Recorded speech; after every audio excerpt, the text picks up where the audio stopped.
The giant space station floated in the void between three massive stars.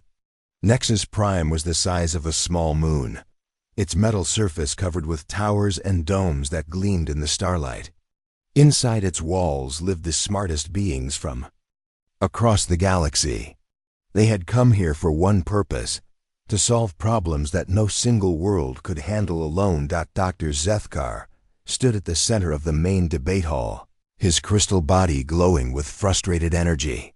The Vorthan scientist had lived for over 400 years, and in all that time, he had never faced a problem this stubborn. His sharp mind could process mathematical equations faster than most computers, but this puzzle had beaten him for 8 long years. Across the room, Professor Yelanara floated in her containment field. The Sephron looked like a cloud of glowing particles that constantly moved and shifted. She was not just one mind, but thousands working together as one. Her species could think about millions of calculations at the same time. Yet even with all that brain power, she was no closer to solving the mystery than when she first arrived. The problem they faced had a simple name, but a complex meaning. They called it the Viridian Energy Paradox. On paper, it looked like a basic math equation about space travel. In reality, it threatened to destroy everything they knew about moving between the stars. For thousands of years, different alien races had built ships that could jump through hyperspace. This let them travel from one star system to another in days instead of centuries. The math behind hyperspace travel was well understood, or so everyone thought. The equations worked perfectly for most trips across the galaxy. But then someone discovered a problem. Under certain conditions, near certain types of stars, the energy needed for hyperspace travel became impossible to calculate. The numbers grew larger and larger until they reached infinity. No ship could carry infinite energy. No power source could produce it. According to the math, some journeys through space should be completely impossible. This would not have been such a big problem, except for one thing. Ancient ruins on distant planets proved that someone had made those impossible journeys long ago. Old civilizations had clearly traveled to places that modern math said they could never reach. The evidence was carved in stone on worlds scattered across the galaxy. The debate hall buzzed with activity as scientists from 17 different species argued about possible solutions. The room was huge, with a ceiling that stretched up into darkness. Holographic displays showed complex equations floating in the air like glowing ghosts. Numbers and symbols danced around the speakers as they tried to explain their theories. Near the front of the room, a group of synthery scientists worked together like a machine. Their metal bodies clicked and whirred as they processed data. Each synthery was actually a highly advanced robot, but they had developed their own culture and way of thinking over millions of years. They approached every problem with mechanical precision, breaking it down into smaller and smaller pieces.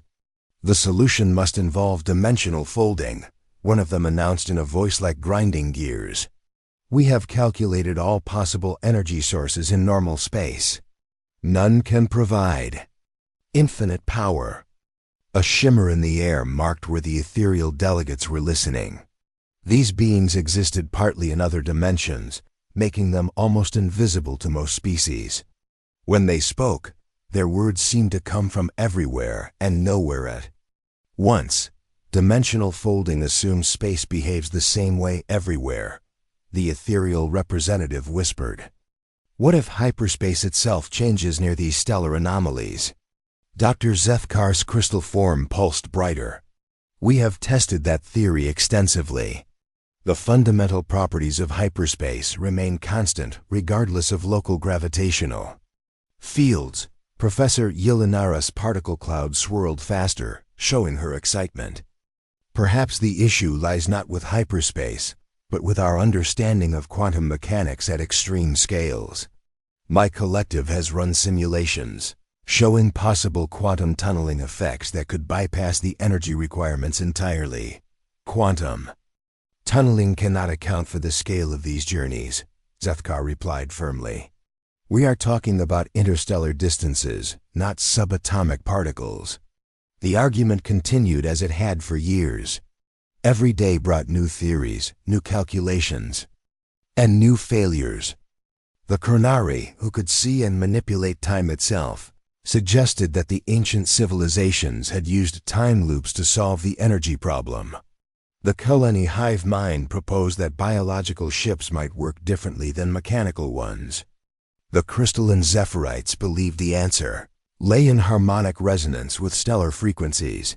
Each theory was carefully tested and eventually proven wrong. The math always came back to the same impossible result. Under certain conditions, hyperspace travel required infinite energy. The failure to solve this puzzle was causing real problems across the galaxy. Several star systems had stopped all long-distance travel until the paradox could be resolved. Trade routes that had operated for centuries were being questioned. Some species were even wondering if their own hyperspace technology was fundamentally flawed and dangerous. The Galactic Council had declared the Viridian energy paradox the highest research priority. They had sent their best scientists to Nexus Prime and given them unlimited resources. The station's quantum computers ran calculations day and night. Its laboratories tested every possible theory with the most advanced equipment in known space. But after 8 years of constant work, they were no closer to an answer than when they started. Dr. Zethkar looked around the debate hall at his colleagues. These were the finest minds their civilizations had produced. Some had been studying advanced physics for longer than entire human civilizations had existed. Others possessed intellectual abilities that bordered on the supernatural. Together, they represented the accumulated scientific knowledge of 17 different species, and they were completely stuck. The Vorthan scientist felt an unfamiliar emotion creeping into his crystalline consciousness. Doubt. For the first time in his long life, he was beginning to wonder if some problems were simply unsolvable. Perhaps the universe contained mysteries that even the greatest minds could not unravel. Outside the station, ships arrived and departed on routine missions. The galaxy continued to function, but everyone knew that this could not last forever. If the paradox remained unsolved, it would eventually force major changes in how galactic civilization operated. Some worlds might become unreachable. Some colonies might be cut off forever. The debate raged on, as it had every day for 8 years. Brilliant minds clashed with brilliant minds, each certain that their approach held the key to the mystery. But the Viridian energy paradox remained as stubborn and impossible as ever, defying every attempt to solve it. None of them knew that the answer would soon come from the most unexpected source imaginable. The human ship appeared out of hyperspace with a flash of blue light. It was small compared to the massive alien vessels docked at Nexus Prime, looking almost like a toy next to the kilometer-long research ship from older civilizations. Almost like a toy next to the kilometer-long research ships from older civilizations. Hull was painted white with simple markings that read New Horizon in basic Earth letters. Captain Jake Morrison sat in the command chair, staring out at the incredible sight before them. Nexus Prime was bigger than anything humans had ever built. The space station stretched in all directions, its surface covered with structures that defied easy description. Some sections rotated slowly to create artificial gravity. Others hung motionless in the void, connected by bridges and tubes that sparkled with energy fields. "First time seeing something like this," said Dr. Lisa Bennett from the seat next to him. She was a physicist from the Massachusetts Institute of Technology, one of Earth's leading experts on theoretical space travel. Her dark hair was pulled back in a simple ponytail, and she wore the standard blue jumpsuit of the Earth Diplomatic Corps. Her eyes were wide with wonder as she took in the massive station. "Makes our biggest space stations look like camping tents," replied Commander Paul Hayes from the engineering station. The former NASA engineer had spent 20 years designing spacecraft, but nothing in his experience had prepared him for this. His weathered hands moved across the control panel as he guided their ship toward the docking bay assigned to them. Earth had only been part of the Galactic Council for 3 years. Humanity was still considered a baby species by the standards of galactic civilization. Most of the other races had been traveling between stars for thousands of years before humans even discovered fire. The invitation to send observers to Nexus Prime was seen as a great honor, even if the humans were expected to stay quiet and learn rather than contribute. Their mission was simple. Watch the greatest minds in the galaxy work on important problems. Take notes.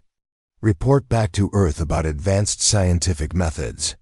Try not to embarrass the human race by asking stupid questions or touching things they should not touch. Docking process took over an hour. The New Horizon was guided through a series of energy fields and scanning beams that checked everything from their ship's atomic structure to the genetic makeup of the crew. Finally, they were cleared to land in a bay designed for smaller vessels. As the airlock sealed behind them, Captain Morrison felt a flutter of nervousness in his stomach. He had commanded ships through dangerous missions in Earth's solar system. But this was different. Here, he was representing all of humanity to beings whose technology was like magic compared to what Earth could produce. The inner door opened to reveal their welcoming committee. At the front stood a tall, graceful being with golden skin that seemed to glow with its own light. This was Veltar, an Altarian and the station's administrator. His species was known throughout the galaxy for their diplomatic skills and their ability to work with many different types of aliens. "Welcome to Nexus Prime," Veltar said in perfect English. His voice was warm and musical, with an accent that sounded almost British. "I am honored to host the first human observers at our research facility." Behind him stood representatives from several other species. A Kaleni with tentacles instead of arms waved in greeting. 2 Synthery robots stood at attention like mechanical soldiers. A shimmering field marked the presence of an ethereal delegate, though it was impossible to make out any clear shape. "Thank you for having us," Captain Morrison replied, stepping forward to shake hands in the human fashion. Veltar. Golden skin felt warm and slightly rough, like fine sandpaper. "Earth is grateful for this opportunity to learn from your scientists." Dr. Bennett and Commander Hayes followed, each greeting their hosts with careful politeness. They have spent months studying galactic customs and protocols, trying to avoid any cultural mistakes that might offend their new allies. "I understand. You wish to observe our current research project," Veltar said as he led them through the docking bay. The space around them was enormous, filled with ships from dozens of different worlds. Some looked like works of art, all flowing curves and elegant lines. Others were purely functional, bristling with equipment and sensor arrays.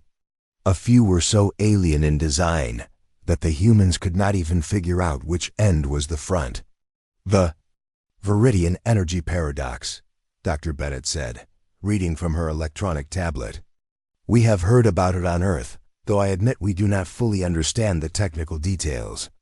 Veltar's golden face showed what might have been a smile. "Few beings in the galaxy fully understand it, Dr. Bennett. That is precisely why it has proven so difficult to solve.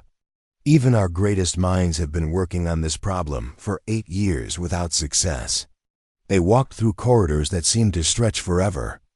The walls were made of some kind of metal that changed color as they passed, shifting from blue to green to purple in slow waves. Gravity felt normal, but the humans knew it was artificially generated by technology they could barely imagine.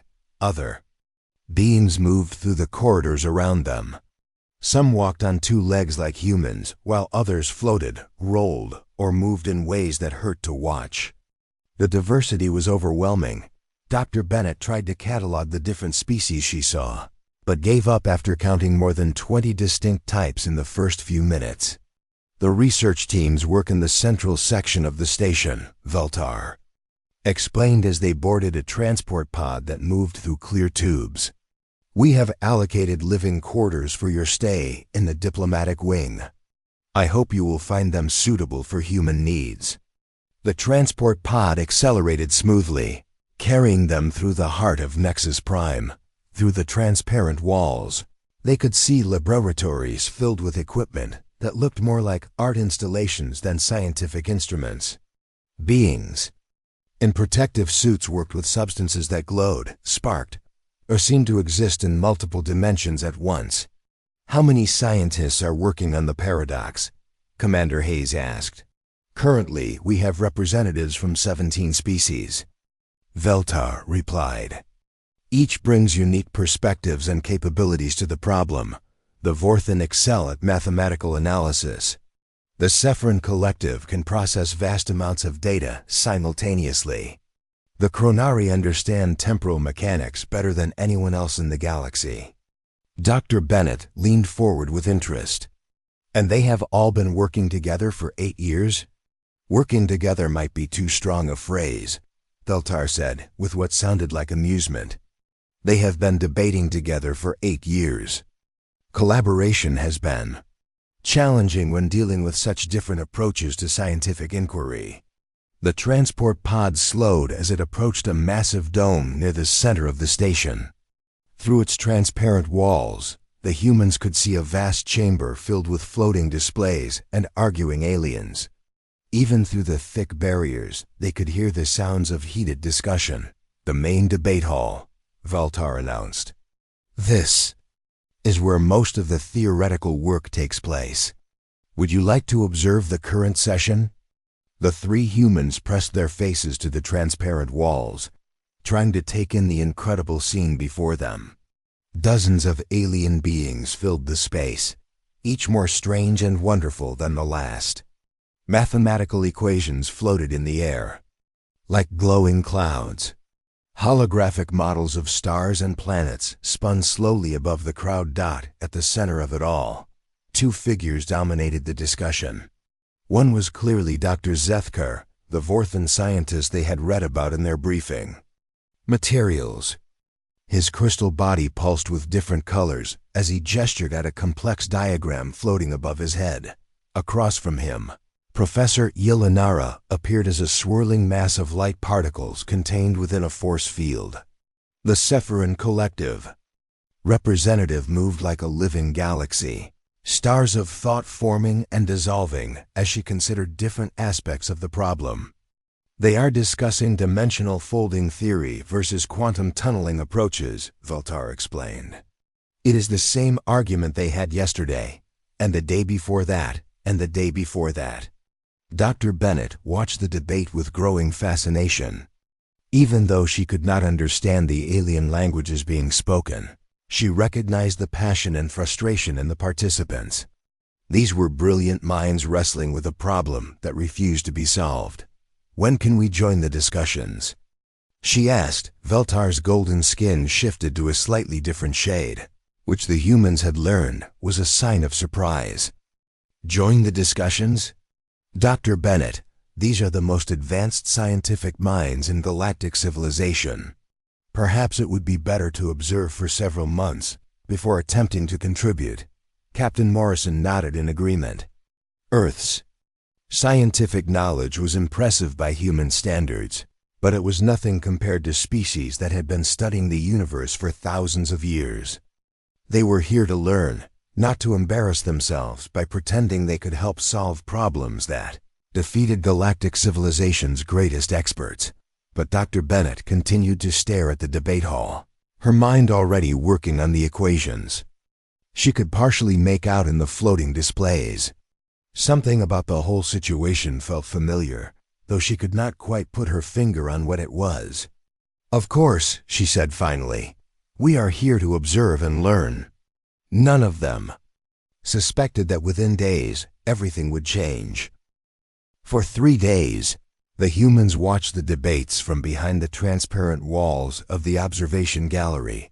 Dr. Bennett sat in the same chair every morning, her tablet computer balanced on her knees as she tried to make sense of the alien mathematics.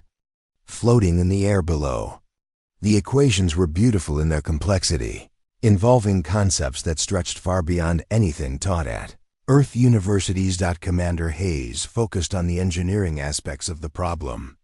He studied the holographic displays showing different types of hyperspace drives, trying to understand how alien technology managed to bend space and time. His notebook filled with sketches and questions, most of which he knew he could never answer with human knowledge. Captain Morrison watched the political side of the debates. He could see the frustration building among the different species as days passed without progress. Some delegates had started arriving late to sessions. Others left early when arguments became too heated. The unity of purpose that had brought 17 species together was beginning to crack under the weight of failure. The debate hall itself was a wonder to observe. The chamber could change its shape depending on the needs of the discussion. When the chronari wanted to demonstrate temporal mechanics, the walls shifted to show the flow of time in visible streams of light. When the ethereal delegates needed to explain dimensional theory, parts of the floor became transparent to reveal the underlying structure of space itself. Dr. Zethkar remained at the center of most discussions. The Vorthan scientist's crystal body would glow brighter when he became excited about a new idea, then dim with disappointment when the mathematics failed to work out. His approach was methodical and precise, building each theory step by step. Like a careful architect, Professor Yulinara took a different approach entirely. Her collective consciousness could explore dozens of different theories at the same time, her particle cloud splitting into smaller groups that worked on separate aspects of the problem. Sometimes she would suddenly announce a breakthrough, only to have it fall apart when tested against the fundamental equations. The Synthery robots approached the paradox like an engineering problem. They built physical models and ran computer simulations, testing every possible combination of variables. Their mechanical minds were perfect for handling large calculations, but they seemed unable to think outside the established framework of hyperspace theory. On the morning of the fourth day, Dr. Bennett made a discovery that would change everything. She was sitting in the station's cafeteria, eating breakfast while reviewing her notes from the previous day's session. The food was strange but edible, something that looked like scrambled eggs but tasted sweet like cinnamon bread. Her tablet showed pages of calculations she had copied from the debate hall displays. Most of it was beyond her understanding, but she had managed to follow the basic logic of several different approaches to solving the paradox. Each theory started with the same mathematical foundation and tried to build a solution from there. As she scrolled through her notes, a pattern began to emerge. Every single approach assumed that the infinite energy requirement was real. The alien scientists were all trying to find ways to work around the infinity, to bypass it or find alternative methods that did not require impossible amounts of power. But what if the infinity itself was the mistake? Dr. Bennett set down her fork and stared at her tablet screen. In her first year of physics classes at MIT, Professor Johnson had drilled one lesson into every student's head. When your calculations give you an infinite result in a real-world problem, it usually means you have made an error somewhere. Infinity was a mathematical concept that rarely appeared in actual physics. She thought about the engineering classes she had taken alongside her physics degree. When designing aircraft, engineers sometimes encountered equations that suggested infinite stress on certain parts. But this never meant the aircraft was impossible to build. It meant the engineers were using the wrong equations for those conditions. Could the greatest minds in the galaxy have made such a basic error? Dr. Bennett looked around the cafeteria at the alien beings eating their morning meals. She saw a Kalani delegate discussing quantum theory with a Synthery robot. At another table, two ethereal scientists flickered in and out of visibility as they debated dimensional mathematics. These beings possessed knowledge that humanity could barely dream of. Surely, they could not have overlooked something so simple. But the thought would not leave her mind. She spent the rest of the morning going through her notes again, looking for any sign that someone had questioned the basic assumption. Every theory she found started with the infinite energy requirement as an established fact and tried to work from there. That afternoon, Captain Morrison found her in their shared quarters surrounded by papers and electronic displays. Mathematical equations covered every available surface, written in her neat handwriting alongside alien symbols she had copied from the debate hall. "Finding anything interesting?" he asked, settling into a chair across from her makeshift workspace. "Maybe," Dr. Bennett replied without looking up from her calculations. "Jake, do you remember anything from your academy physics classes about infinite results in equations?" Morrison thought for a moment. "You mean like dividing by zero?" "I remember something about infinite answers usually meaning you made a mistake somewhere." "Exactly." Bennett finally looked up, her eyes bright with excitement. "Every solution being proposed down there assumes that infinite energy is actually required under certain stellar conditions. But what if that infinity is the error, not a real physical requirement?" Commander Hayes joined them from the next room, where he had been reviewing technical specifications of alien hyperspace drives. "Are you suggesting that some of the smartest beings in the galaxy made a basic math error?" "Not an error exactly," Bennett said, standing up and beginning to pace around the small room. "More like they are all using the wrong mathematical model for certain conditions. Paul, remember what happens when you try to use subsonic flight equations for supersonic aircraft?" Hayes nodded slowly. "The math breaks down. You get impossible results until you switch to the right equations for supersonic conditions." "Right. What if hyperspace travel works the same way? What if there are different regimes that require different equations, and everyone has been trying to force a single set of equations across all possible conditions?" Morrison leaned forward in his chair. "But surely someone would have thought of that by now. These scientists have been working on this problem for 8 years. Bennett stopped pacing and turned to face her colleagues. "That might be exactly the problem. They have been working on it for so long that they are all trapped in the same way of thinking. Sometimes when you stare at a problem too long, you stop seeing the simple solutions." She picked up her tablet and showed them a basic graph she had drawn. It looked almost primitive compared to the complex displays in the debate hall, but it illustrated her point clearly. "Look at this. Every approach treats the energy requirement as a continuous function. But what if it is actually discontinuous? What if there are boundary conditions where the physics changes completely?" Hayes studied the simple diagram. "You mean like phase transitions? The way water suddenly becomes steam at a certain temperature?" "Exactly like that. Maybe hyperspace itself undergoes phase transitions under extreme conditions. Instead of requiring infinite energy, maybe those stellar anomalies represent zones where hyperspace travel shifts into a completely different mode." Morrison felt a chill run down his spine as he realized what Bennett was suggesting. If you are right, then all those ancient civilizations did not overcome infinite energy requirements. They used a different type of hyperspace travel that we have not discovered yet. Bennett nodded eagerly.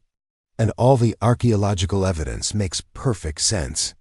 They were not using the same hyperspace equations that modern civilization relies on. They had developed technology that could handle the phase transitions automatically." The 3 humans sat in silence for several minutes, each considering the implications. If Bennett was correct, then the solution to the Viridian energy paradox was not about finding more energy or better engineering. It was about recognizing that they had been asking the wrong question entirely. "What do we do now?" Hayes asked finally. Bennett looked toward the door of their quarters, beyond which lay the debate hall where the galaxy's greatest minds continued their futile arguments. "I think it is time to ask some questions." Morrison shook his head. "Lisa, these are beings whose civilizations are thousands of years older than ours. What makes you think they will listen to a human physicist who has been here for 4 days?" Because sometimes the most obvious solutions are the hardest to see when you are too close to the problem, Bennett replied. And because if I am wrong, the worst thing that happens is they politely ignore us. But if I am right... She did not need to finish the sentence. If she was right, then humanity was about to make its first major contribution to galactic science. A species that had barely learned to travel between planets might solve a problem that had stumped the galaxy's greatest minds for nearly a decade. The question was whether anyone would be willing to listen to such a radical suggestion from such an unlikely source. That evening, Dr. Bennett requested a meeting with the debate hall had never been quieter. Dr. Bennett stood at the center of the massive chamber, surrounded by the greatest minds from 17 different species. Her simple human tablet looked like a child's toy compared to the advanced holographic displays that usually filled the space. Her hands shook slightly as she looked up at the beings whose knowledge spanned centuries and whose civilizations had mastered sciences that Earth had barely discovered. Dr. Zethkar's crystal form had dimmed to its most polite setting, which the humans had learned was the Vorthan equivalent of raising an eyebrow.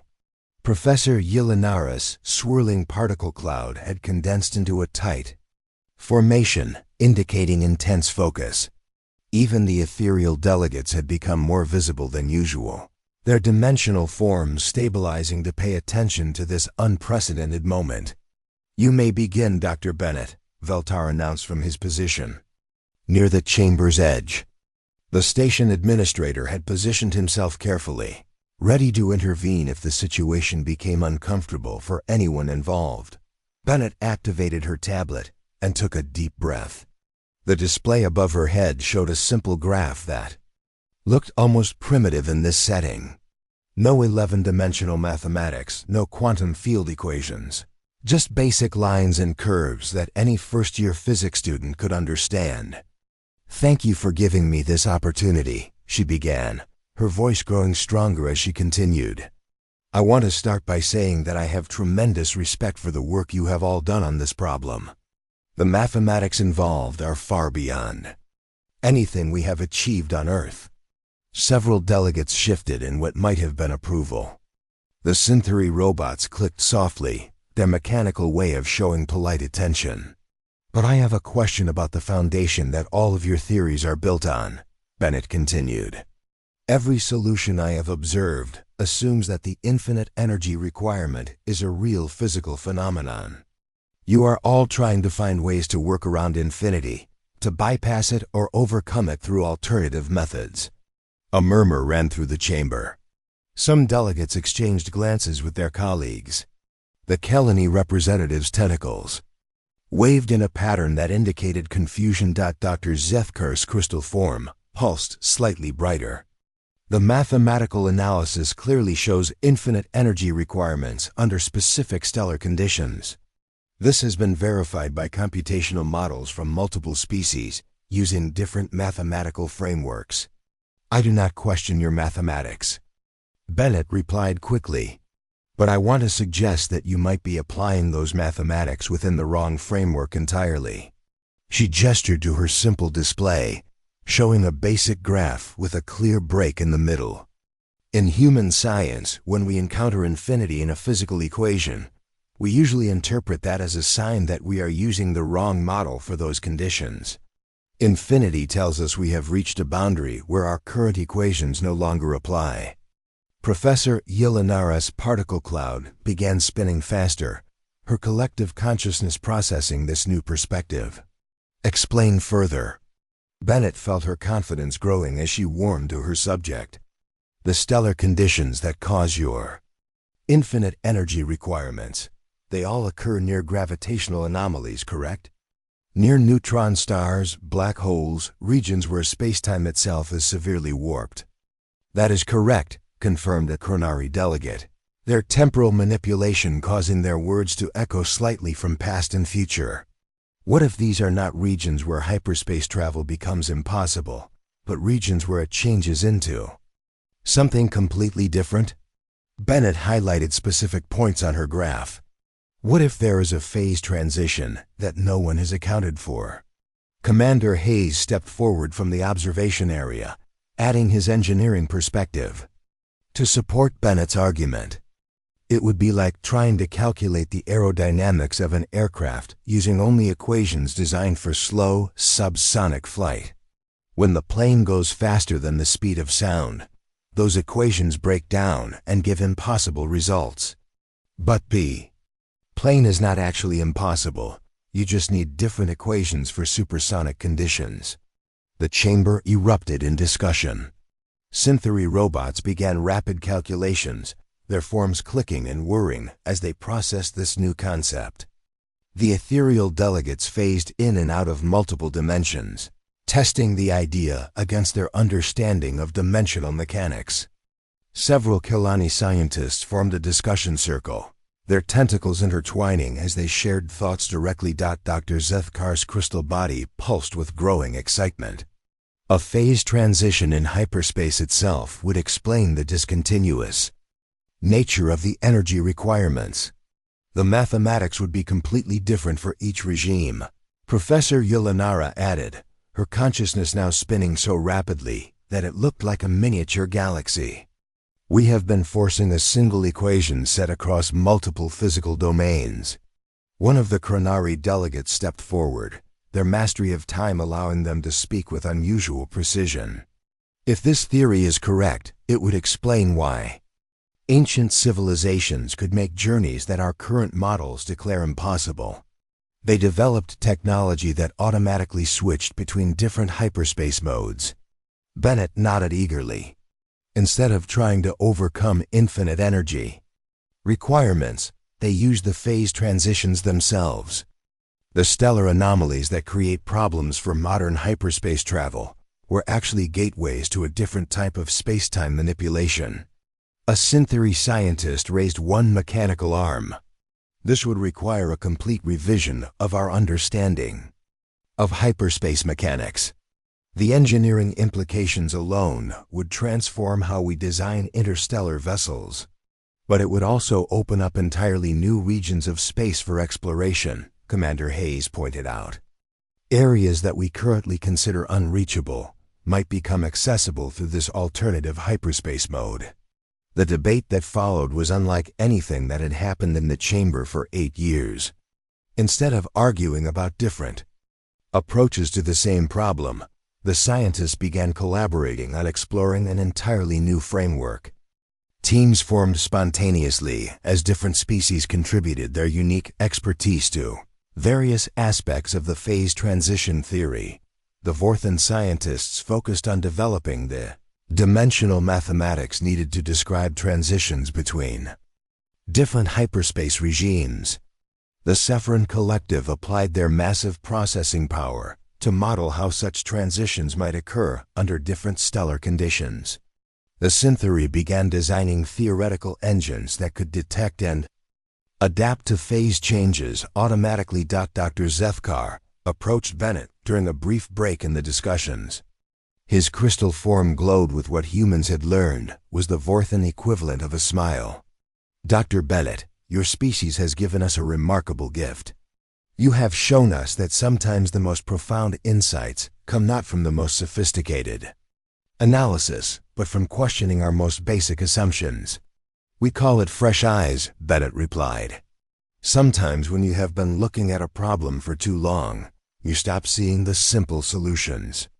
Professor Yulanara materialized nearby, her collective consciousness forming words directly in the air. The Galactic Council must be informed immediately. If this theory proves correct, it will revolutionize space travel throughout the galaxy. As the day progressed, the excitement in the chamber continued to build. Preliminary calculations suggested that the phase transition hypothesis could indeed solve the Viridian energy paradox. More importantly, it opened up possibilities that no one had previously imagined. The ancient archaeological evidence suddenly made perfect sense. Those long-dead civilizations had not been more advanced than modern species in terms of raw technology. They had simply discovered a different approach to hyperspace travel, one that worked with the natural properties of space-time, rather than trying to force a single method across all conditions. By evening, multiple research teams were working around the clock to test different aspects of the theory. The Chronari were investigating how temporal mechanics might be affected by hyperspace phase transitions. The ethereal delegates were exploring the dimensional implications. Even species that had remained quiet during years of debate were now contributing ideas and expertise. Dr. Bennett found herself at the center of it all, answering questions and helping to clarify concepts that seemed obvious to human thinking, but required explanation for minds shaped by different evolutionary paths. The simple insight that had started with a basic physics principle was growing into a comprehensive new understanding of how the universe worked. Captain Morrison watched from the observation gallery as his colleague transformed from a nervous human physicist into a respected contributor to galactic science. The fear that humanity might embarrass itself had been replaced by pride in what their species could offer to the greater community of intelligent life, the solution that had eluded the galaxy's greatest minds for 8 years was taking shape in a matter of hours. And it had all started with a human asking the simplest possible question: what if we are wrong about our basic assumptions? The Viridian energy paradox was finally beginning to crack, not through more sophisticated mathematics or more powerful computers, but through the willingness of a young species to challenge ideas that everyone else had accepted as unquestionable truth. 6 weeks later, Nexus Prime hummed with an energy that had not been felt in years. The massive space station buzzed with activity as research teams from across the galaxy worked together on what was now being called the greatest scientific breakthrough in modern history. The debate hall that had once echoed with frustrated arguments now rang with excited discussions and collaborative planning. Dr. Bennett stood in the central laboratory, watching as alien scientists tested the first prototype of an adaptive hyperspace drive. The device looked nothing like the sleek engines that powered most galactic vessels.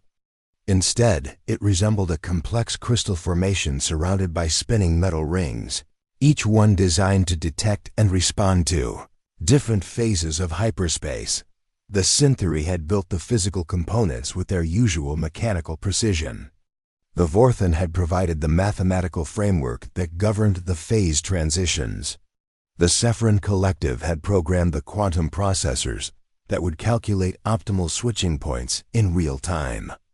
Even the mysterious ethereal delegates had contributed, sharing knowledge about dimensional boundaries that few other species could understand. Commander Hayes worked alongside a team of Kaleni engineers, his human hands surprisingly useful for fine adjustments that their tentacles could not easily manage. The collaboration had surprised everyone, including Hayes himself. Despite the vast differences in technology and approach, the basic principles of engineering seemed to translate well across species. "The resonance patterns are stabilizing," announced Dr. Zethkar, his crystal form glowing brighter than anyone had seen in months. The Vorthan scientist had thrown himself into the new research with enthusiasm that bordered on obsession. After 8 years of frustration, he was finally seeing real progress.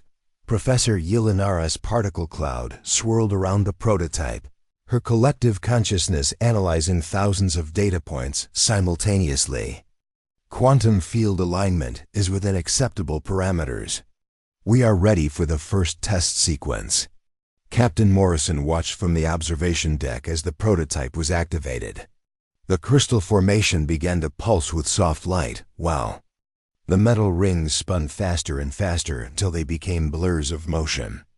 Energy readings spiked across multiple spectrums as the device created a small bubble of altered spacetime. The test was modest by galactic standards, just a tiny fold in space that moved a probe from one side of the laboratory to the other. But the implications were enormous. The probe had successfully transitioned through 3 different hyperspace phases during its journey, something that should have been impossible using traditional methods. Phase transition confirmed. called out a Chronari scientist, their temporal senses allowing them to track the probe's movement through time as well as space. The device automatically adjusted for each regime change. Energy requirements remained within normal parameters throughout the entire sequence. A cheer went up from the assembled scientists, a sound that mixed human voices with the clicks of synthery robots, the musical tones of Altarians, and the harmonic frequencies that ethereal beings used for celebration. It was a noise that had never been heard before in the galaxy, the sound of 17 different species, celebrating a shared achievement. Dr. Bennett felt tears running down her cheeks as she watched the celebration around her. 6 weeks ago, she had been a nervous observer trying not to embarrass her species. Now she found herself at the center of a revolution that would change how the entire galaxy understood space travel. Veltar approached her during the celebration, his golden skin glowing with pleasure. Dr. Bennett, on behalf of the Galactic Council, I am authorized to offer you the Order of Galactic Merit, the highest scientific honor we can bestow. Your contribution to our understanding of hyperspace mechanics will benefit countless civilizations for generations to come. I just asked a simple question, Bennett replied, still somewhat overwhelmed by everything that had happened. The real work was done by all of these brilliant minds working together. Perhaps, Veltar said with a smile. But sometimes the most important contribution is knowing which question to ask. The breakthrough had implications that reached far beyond solving the Viridian energy paradox. The new understanding of hyperspace phase transitions opened up entirely new possibilities for galactic exploration. Regions of space that had been considered unreachable for thousands of years could now be accessed using the appropriate hyperspace mode. Archaeological teams were already planning expeditions to distant worlds that might hold clues about the ancient civilizations that had first discovered these techniques. Engineers were designing new classes of starships that could travel farther and faster than ever before. Scientists were revising textbooks that had been considered complete for centuries, but perhaps the most significant change was in how the galactic community viewed humanity itself. Earth's provisional membership in the Galactic Council was quickly upgraded to full status. Plans were made to establish a permanent human research presence at Nexus Prime and other major scientific facilities. Your species brings something valuable to our community, Dr. Zethkar told Captain Morrison during the formal ceremony marking the project's success. Not just intelligence or technical skill, but a different way of approaching problems. This fresh perspective of yours, is it common among humans? Morrison thought about the history of human scientific discovery, from Galileo questioning the Earth's place in the solar system to Einstein challenging assumptions about time and space. Pretty common, he said finally. We have a habit of asking uncomfortable questions about things that everyone else accepts as fact. Professor Yelinara materialized nearby, her collective consciousness forming words in the air above them. The Council has voted unanimously. We would like to invite human scientists to participate in our most challenging research projects. Your ability to see problems from new angles could help us solve mysteries that have puzzled us for millennia. As the celebration continued around them, the three humans found themselves reflecting on humanity's place in the galaxy. They had arrived at Nexus Prime as observers from a barely advanced species, expected to learn quietly and stay out of the way. They were leaving as full partners in galactic civilization, with their own unique contributions to offer. Dr. Bennett looked out through the station's transparent walls at the stars beyond. Each point of light represented worlds that might now be reachable through the new hyperspace technology. Some of those worlds might hold other young civilizations, species, that were just beginning their own journey into the larger community of intelligent life. What happens now? Commander Hayes asked as they prepared to return to Earth with news of their success. Now we go home and tell everyone that humanity has officially joined the galactic community, Captain Morrison replied. Not as junior partners or students, but as equals who bring our own strengths to the table. Bennett nodded, still holding the crystal trophy that represented her Order of Galactic Merit. And we keep asking questions. The galaxy is full of problems that have been around for so long that everyone has stopped questioning the basic assumptions behind them. The New Horizon departed Nexus Prime the next day, carrying detailed plans for the new hyperspace technology back to Earth. But more importantly, it carried proof that humanity belonged among the stars. They might be one of the youngest species in the galaxy, but they had already shown that age and experience were not the only measures of value. The Viridian energy paradox was solved, but the real victory was larger than any single scientific breakthrough.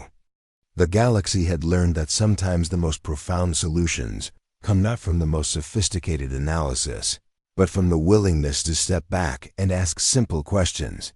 Dr. Bennett spent the journey home working on plans for a new research institute that would bring human and alien scientists together to tackle other long-standing mysteries. The galaxy was vast and full of puzzles waiting to be solved. Some would require advanced mathematics and powerful computers, but others might yield to nothing more complex than a fresh pair of eyes and the courage to ask, what if we are wrong about this? As Earth grew larger in their view screen, the three humans knew they were returning to a world that would never be the same. Humanity had proven its worth among the stars, not by matching alien capabilities, but by contributing something uniquely their own. The galaxy was a little bit smaller now, and humanity's place in it was secure. The debate that had raged for 8 years was finally over, solved by a species that had simply asked the right question at the right time. It was a lesson that would echo through galactic civilization for centuries to come. That wisdom comes not just from knowledge, but from the humility to question what everyone believes they already know.